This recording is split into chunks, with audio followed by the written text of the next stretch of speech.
नमः महेश्वराय। मैं डॉक्टर आशुतोष कुमार यादव आप सभी का आशुतोष महेश्वर गंगा इस चैनल पर स्वागत करता हूं और मैं यह आशा एवं विश्वास रखता हूं कि आप सभी लोगों को जो मैं भी अभी तक जितने भी हम वीडियो प्रोवाइड किए हैं कक्षा 10 से संबंधित जो गद्य से संबंधित है उसको आप अच्छे से पढ़ रहे होंगे, अध्ययन कर रहे होंगे और अपना जो भी प्रश्न बन सकता होगा वो आप लोग बना करके उसको तैयार कर रहे होंगे। तो आप लोग खुश होंगे, प्रसन्न होंगे। इसी विश्वास के साथ हम आज पुनः तृतीय वीडियो जो कि लक्ष्य भेद परीक्षा से संबंधित है उसको लेकर के आए हैं। इसमें हम लोग देखें अभी तक जो लक्ष्य भेद परीक्षा आप पढ़े हैं 2 वीडियोज़ में, उसमें आपने 2 चीज़ों को पढ़ा। अरे सॉरी, एक तो जो ऊपर हिंदी भूमिका है वो और फिर नीचे 5 श्लोक आपको हम पढ़ा चुके हैं। ठीक ना? तो आप ये देखिए कि जो ये लक्ष्य भेद परीक्षा है, अब जैसे कुछ दिन तो बीत ही गया है, तो हम देखें कि जो अभी तक आप पढ़े हैं उसमें ये बताया गया कि जो लक्ष्य भेद परीक्षा ये पाठ है आपका, ये महाभारत के आदि पर्व से लिया गया है, जिसमें गुरु द्रोणाचार्य अपने शिष्यों की परीक्षा लेने के लिए उनको एक स्थान पे बुलाते हैं और उनसे कहते हैं कि मैं जो प्रश्न पूछूं मैं जो बात कहूंगा उस बात के कहने के बाद ही आप लोगों को निशाना लगाना है। तो ये कृत्रिम गिद्ध बना करके एक पेड़ पर रख देते हैं और उनसे कहते हैं कि आपको पारी पारा मैं क्रमानुसार सबको कहूंगा और जब कहने के बाद मेरी बात समाप्त होगी तभी आपको लक्ष्य कर देना है। अच्छा, अब इतनी ही बात जब वो कह देते हैं, तब सबसे पहले वह युधिष्ठिर को बुलाते हैं, जैसा कि आप लोग पढ़ ही चुके हैं अभी तक 5 श्लोकों में। उनको बुलाते हैं और कहते हैं कि भाई तुम धनुष को बाण से युद्ध कर लो और निशाना लगा के खड़े हो जाओ। जब वो खड़े हो जाते हैं तब उनसे कहते हैं कि बताओ किसको कहें वो कि आप इस गिद्ध को निशाना बना करके खड़े हो जाओ। तो वो खड़े हो गए। तो कहें अच्छा ये बताओ कि आप इस समय क्या-क्या देख रहे हो? तब युधिष्ठिर कहते हैं कि हम आपको देख रहे हैं, गिद्ध को देख रहे हैं, पेड़ को देख रहे हैं, भाइयों को देख रहे हैं, सबको देख रहे हैं। तब उनको वह बुरा लगता है, उनको लगता है कि देखिए इसका एक निश्चित लक्ष्य नहीं है। ये मनमानी सब कुछ देख रहा है, इसका मतलब ये निशाना सही से नहीं लगा पाएगा। तब गुरु द्रोणाचार्य उनको वहां से भटका के हटा देते हैं, भगा देते हैं। फिर अन्य लोगों को बुलाते हैं, सब लोग लगभग क्या सभी लोग इसी प्रकार से आंसर देते हैं। तब अंत में अर्जुन को बुलाते हैं और अर्जुन से कहते हैं कि हे अर्जुन, तुम बताओ क्या देख रहे हो? तो अर्जुन ने कहा कि मैं सिर्फ और सिर्फ गिद्ध को ही देख रहा हूँ और कुछ भी नहीं देख रहा हूँ। इस बात को सुनकर बड़े खुश हुए कि देखो ये है शिष्य, ये इसको पता है कि हमको लक्ष्य क्या करना है, हमें क्या भेजना है। तो वो खुश होते हैं और कहते हैं निशाना लगाओ। तो अर्जुन निशाना लगाते हैं और सर्वश्रेष्ठ धनुर्धारी घोषित किए जाते हैं। इतना इस पाठ में बताया गया है ना। तो इस चीज को हमने अभी तक पढ़ चुका है, हम लोग पढ़ लिए हैं। अब हम आगे देखते हैं कि जो 6वां श्लोक है उसमें क्या कहा गया है। इसके पहले थोड़ा सा हम 5वें पर भी थोड़ा फोकस कर लेंगे, समझ लेंगे कि आखिर 5वें में क्या कहा गया था। उसके बाद हम 6वें पे आ जाएंगे, ठीक है। चलिए देखते हैं। तो लिखा है ततः माने इसके बाद युधिष्ठिरम, इस दोनों में अनुष्टुप छंद, दोनों में क्या पूरे 21 श्लोक हैं, सबके सब में अनुष्टुप छंद ही। अनुष्टुप छंद आप जानते हैं कैसे गाया जाता है। एक बार हम जल्दी से गा लेते हैं, गाने के बाद हम तुरंत इसके अर्थ पर आ जाते हैं। लिखा है कि ततो युधिष्ठिरम पूर्वम उवाचांगिरसंवरः छन्दस्तवाणं दुर्धर्षं मदवाक्यान्ते विमुच्यतम्। ततो युधिष्ठिरः पूर्वं धनुर्गृह्य परन्तपः तस्थौ भाषं समुद्देश्य गुरुवाक्य प्रणोदितः। ना? चलिए अब देखते हैं अर्थ। लिखा तथा माने इसके बाद, युधिष्ठिरम युधिष्ठिर को, पूर्व माने पहले, उवाच माने बोले या कहे। इसके बाद द्रोणाचार्य, लिखा ना, इसके तथा पंचमी विभक्ति एकवचन का रूप है। तथा माने इसके बाद, युधिष्ठिर माने युधिष्ठिर को, पूर्व माने पहले, उवाच माने बोले। युधिष्ठिर से सब पहले बोले। क्या बोले और कौन बोले? तो कहें अंगिरसाम वरह, अर्थात अंगिरस या अंगिरा वंश में उत्पन्न, वरह माने श्रेष्ठ, जो गुरु द्रोणाचार्य हैं, सबसे पहले युधिष्ठिर से यह बात बोले। कौन सी बात बोले? तो कहें संधत्स्व बाणं दुर्धर्षः, दुर्धर्ष माने प्रचंड भयंकर या जिसको सहा न जा सके ऐसे भयंकर बाण को तुम धारण करो। संधस्त माने धारण करो अर्थात धनुष से युक्त करो। और मत वाक्य अंते, मेरे वाक्य के अंत पर अर्थात जब मैं कह लूंगा उसके बाद ही मुच्य माने छोड़ना, तम उसको अर्थात उस बाण को। पहले तो तुम इस प्रचंड भयंकर बाण को धनुष से युक्त कर लो, और जब मैं बात कह दूंगा पूरी अपनी बात, उसके बाद ही तुम इस बाण को छोड़ो। इतना कह दिए।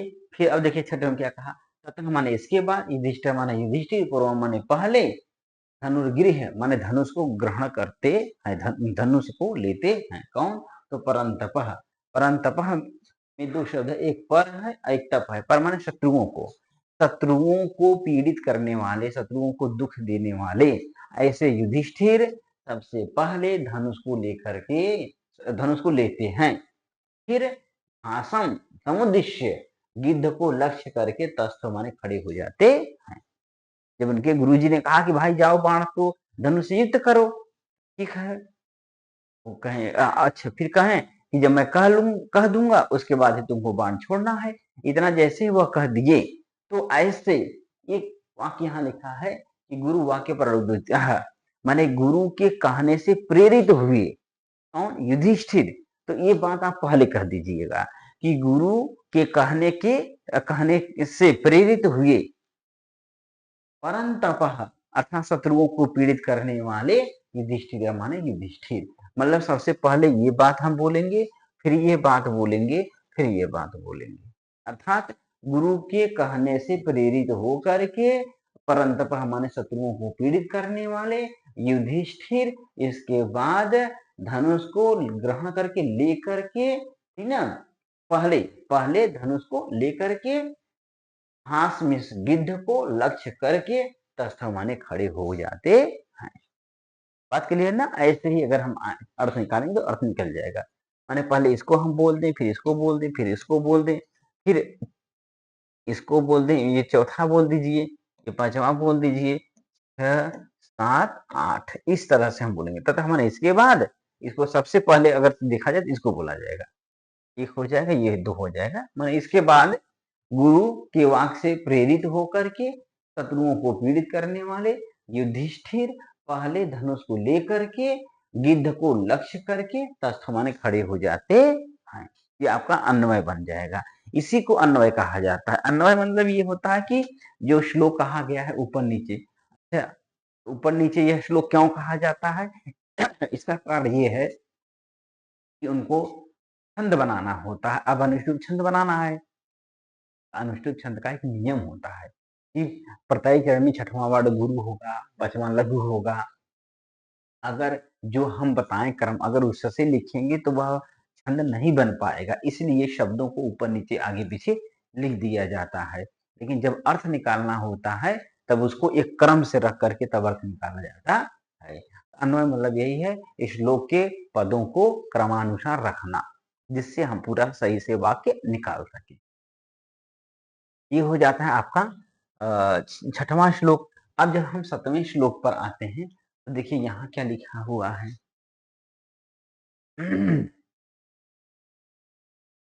आसान है, आराम से आप समझेंगे तो अच्छे से कर ले जाएंगे, बहुत ज्यादा इसमें परेशान होने की जरूरत नहीं है। चलिए देखते हैं लिखा क्या है। ततः विततध्वानं द्रोणस्तं कुरु नन्दनं स मुहूर्तादुवाचेदं वचनं भारतर्षभ पश्यैनं तं दुमग्रस्थं भाषं नरवरात्मजा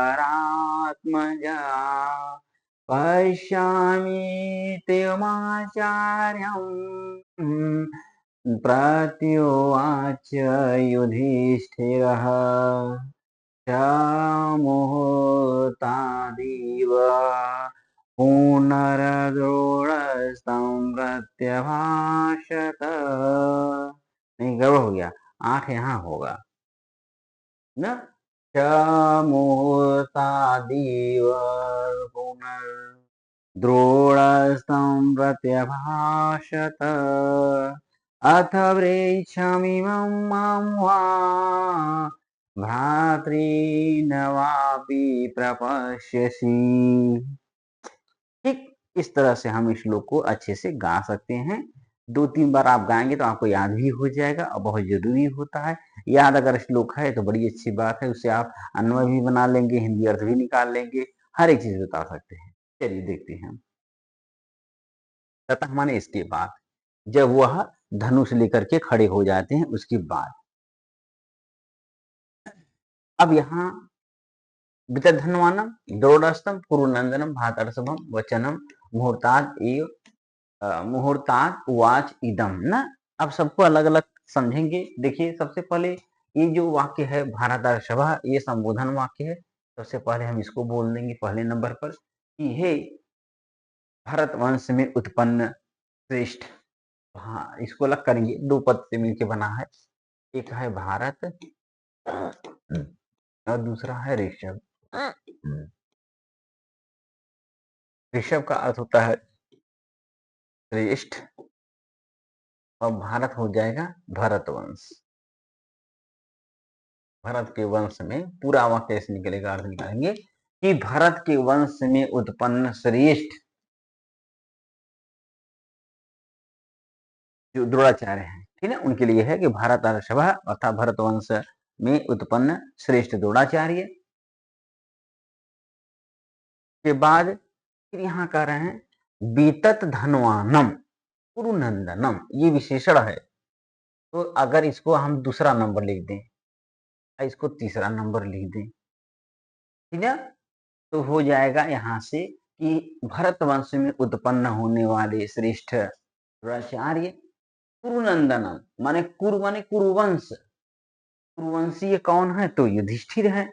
तो कुरुवंश में उत्पन्न नहीं, कुरु नंदनम माने कुरु वंशियों को आनंदित करने वाले, उनको आनंद देने वाले, ये विशेषता है युधिष्ठिर की ना, ठीक है। तो कहा कुरु नंदनम अर्थात कुरु वंशीय में उत्पन्न सभी राजाओं को, सभी व्यक्तियों को ना नंदनम मीन्स आनंदित करने वाले, कौन, युधिष्ठिर। पीतत धनवानम, धनवानम माने धनुष को विद्यमान धारण किए हुए, अर्थात धनुष को धारण किए हुए, कौन, तो कुरुनंदनम कुरुवंशियों को आनंदित करने वाले और धनुष को धारण करने वाले। तम, यहाँ तम शब्द जो आया है युधिष्ठिर के लिए आया है, तम माने उनको ना, अर्थात युधिष्ठिर को द्रोण सह द्रोण वे द्रोणाचार्य मुहूर्तात क्षण भर के बाद, इदम माने यह और वचन माने वचन, उवाच माने बोले या, ऐसे हो जाएगा ना। क्या कहें, भरतर्षभ माने भरत वंश में उत्पन्न श्रेष्ठ कुरुनंदनम और कुरु वंशियों को आनंदित करने वाले, धनुष को धारण करने वाले, तम माने उन युधिष्ठिर से। ऐसे अर्थ निकालेंगे आप एक एक करके। हम इसको फिर से लिख दे रहे हैं, कौन पहले कहना है, देखिए।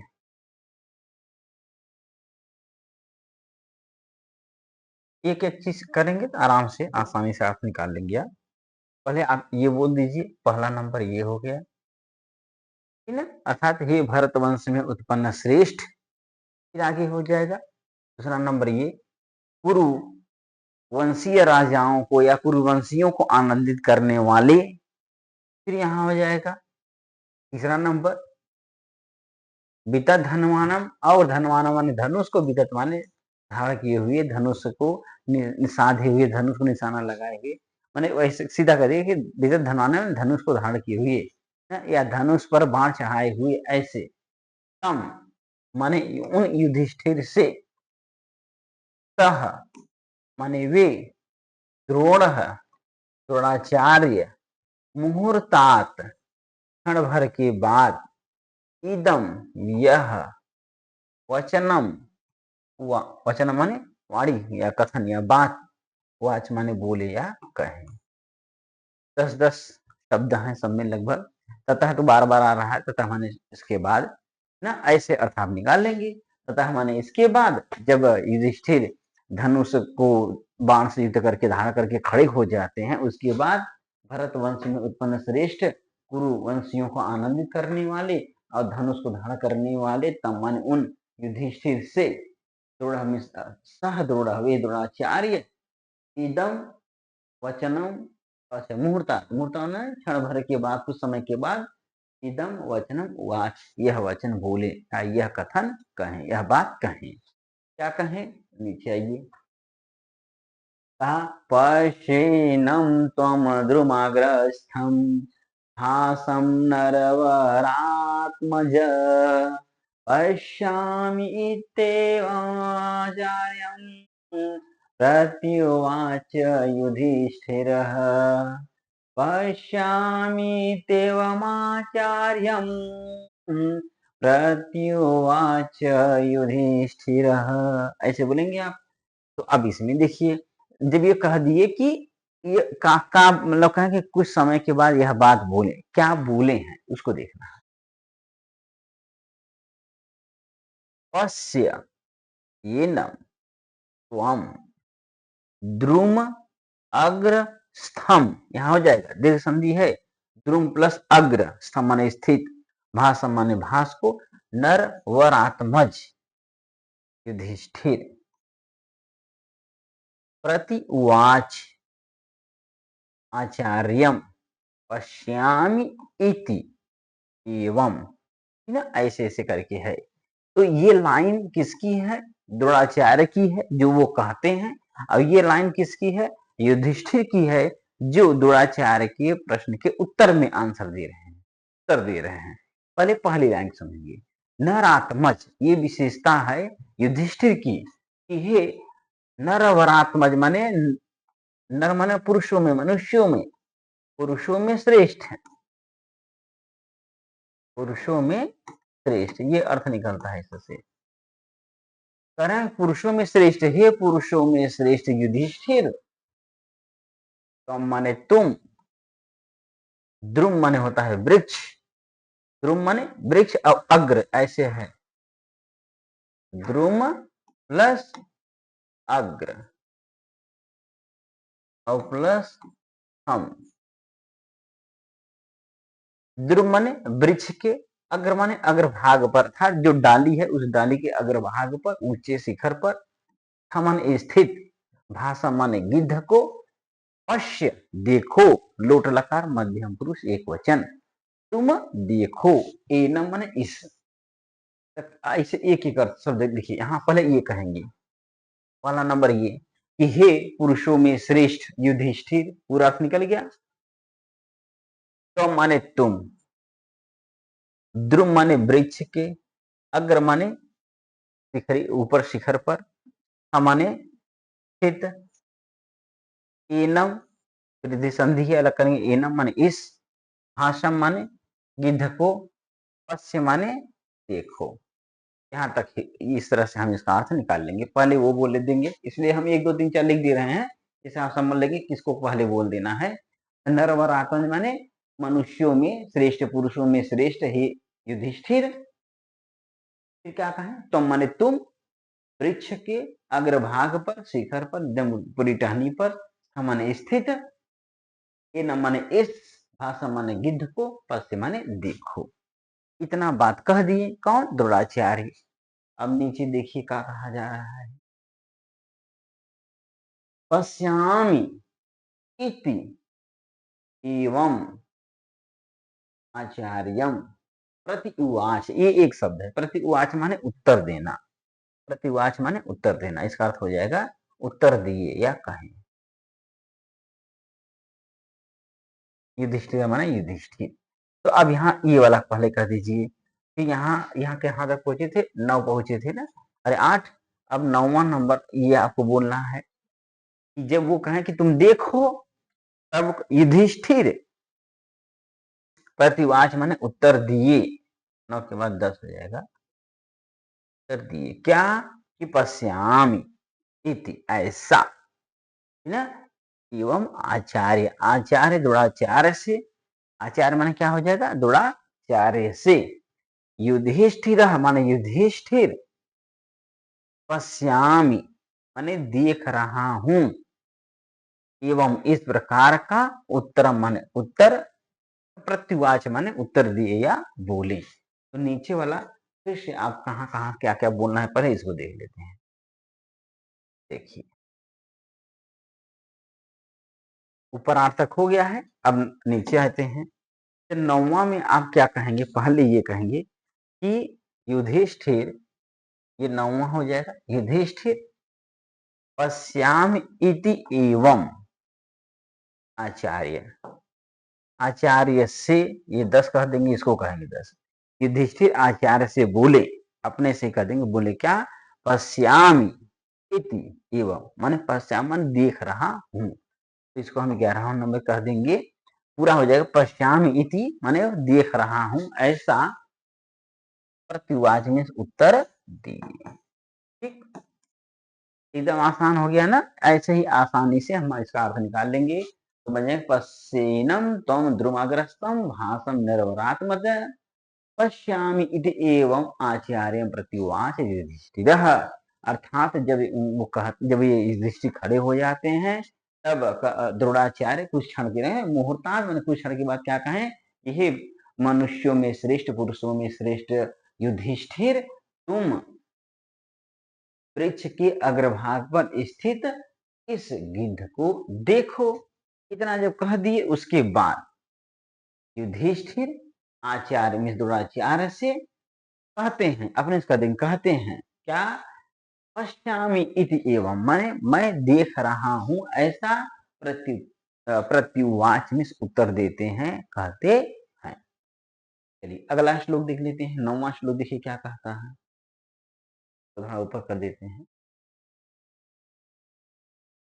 चलिए देखते हैं।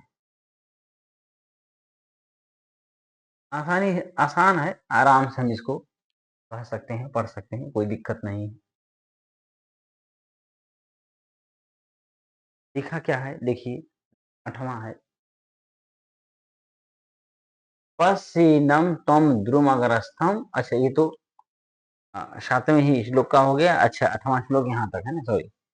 अब हम कहेंगे 9वां श्लोक, देखते हैं क्या कहा जा रहा है।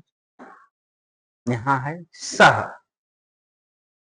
सह मुहूर्तात् इव पुनः दूढ़ तम प्रत्यभासत अथ वृक्षम इमं माम वा भ्रातॄन् वा अभि प्रपश्यसि।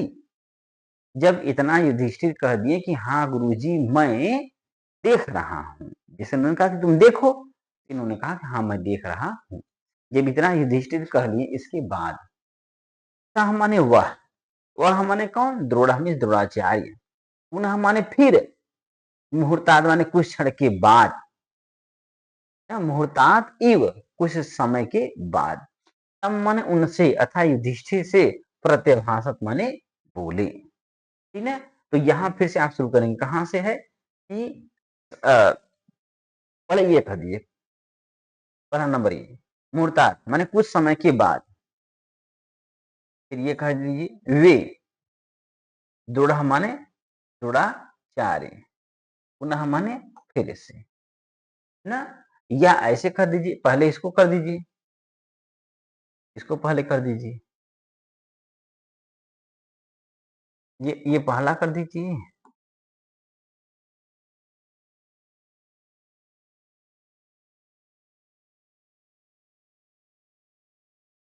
पुनः माने फिर से, या पुनः फिर, तो 2 कर दीजिए। कुछ समय के बाद वे, दृढ़ में द्रोणाचार्य, तम उन युधिष्ठिर से, प्रत्यभाषत माने बोले, ऐसे कह दीजिए ना। पुनः माने फिर, मुहूर्तात माने कुछ समय के बाद, वे द्रोणाचार्य उन युधिष्ठिर से, तब माने युधिष्ठिर का बोध हो रहा है, माने उन युधिष्ठिर से प्रत्यभाषत माने बोले, कहें, क्या कहें, नीचे आइए। वृक्षम इमम, यहाँ प्रपश्यसि माने देख रहे हो, प्रपश्यसि माने देख रहे हो, ठीक है। ये हो जाएगा आपका मध्यम पुरुष एक वचन कि देख रहे हो लटकार प्रथम मध्यम पुरुष एक वचन देख रहे हो। क्या देख रहे हो? वहीं वहां क्रियापद से उठाएंगे तब अर्थ निकलेगा। इमम, इमम वृक्षम माने इस वृक्ष को। तो चलिए अगर इसको हम पहला कर कितना है 6 हो गया ना, 7वां। तपस्या से देख रहे हो, तुम देख रहे हो इमम इस वृक्षम वृक्ष को, वा अथवा माम मुझको, वा अथवा भ्रातृ भाइयों को। ठीक है, ये हो जाएगा अथ। अथ अव्यय पद है। इमम वृक्षम माने इस वृक्ष को, वा माम अथवा मुझको, भ्रातीन अपने अथवा भाइयों को। ठीक ना, तपस्या माने देख रहे हो। फिर वो पूछते हैं, जब उन्होंने कहा कि नहीं मैं गिद्ध को ही देख रहा हूं, चलो ठीक कोई बात नहीं, फिर दोबारा पूछते हैं कि तुम देख रहे हो मुझको। तो पहले ये भी कर सकते हैं आप कि माम अरे इदम वृक्षम प्रपश्यसि, क्या अपने से अर्थ यहाँ जो अर्थ है अगर इसका निकालना चाहे आप अर्थ क्या निकाल सकते हैं। ठीक ना, क्या इस वृक्ष को देख रहे हो, क्या मुझे देख रहे हो, क्या भाइयों को देख रहे हो, ये चीज इस तरह से। तो 2-3 प्रश्न और लगातार पूछ अथवा करके पूछ लेते हैं कि क्या अथवा माने क्या, इदम वृक्षम प्रपश्यसि तुम इस वृक्ष को भी देख रहे हो, मां प्रपश्यसि मुझको भी देख रहे हो, अथवा भ्रातृन अपि माने भाइयों को भी देख रहे हो। ये दोबारा प्रश्न पूछते एकदम आसान है, कोई दिक्कत नहीं ना। क्या हुआ, सह मुहूर्तात् एव पुनर्दुरस्थम प्रतिभाषत माने सह वह जो गुरु द्रोणाचार्य जी हैं, पुनः फिर से कुछ समय के बाद तब माने युधिष्ठिर से पूछते हैं कि क्या इस वृक्ष को देख रहे हो, मुझको देख रहे था, अपने भाइयों को देख रहे। अब हम लोग देखते हैं 10वां श्लोक, देखिए क्या कहा जाता है जा रहा है। 10वां हम देख लेते हैं।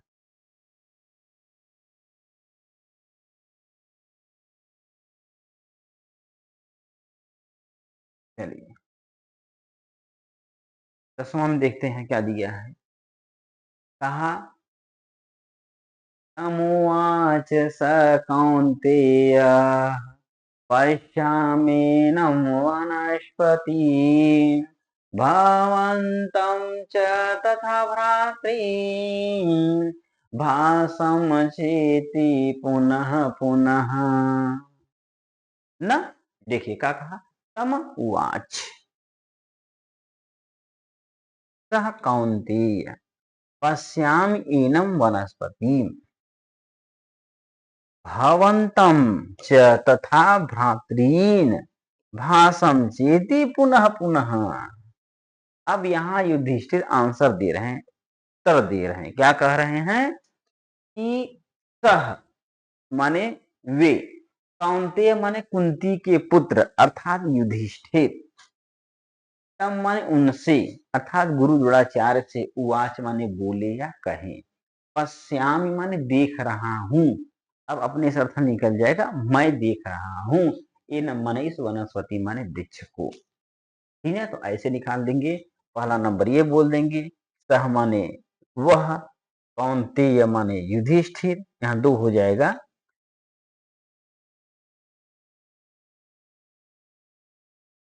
न सह माने वे, कौन्तेय माने युधिष्ठिर, तम माने उन गुरु द्रोणाचार्य से, ये तीसरा नंबर हो जाएगा तम, और उवाच हो जाएगा चौथा माने बोले। वे युधिष्ठिर गुरु द्रोणाचार्य से बोले क्या,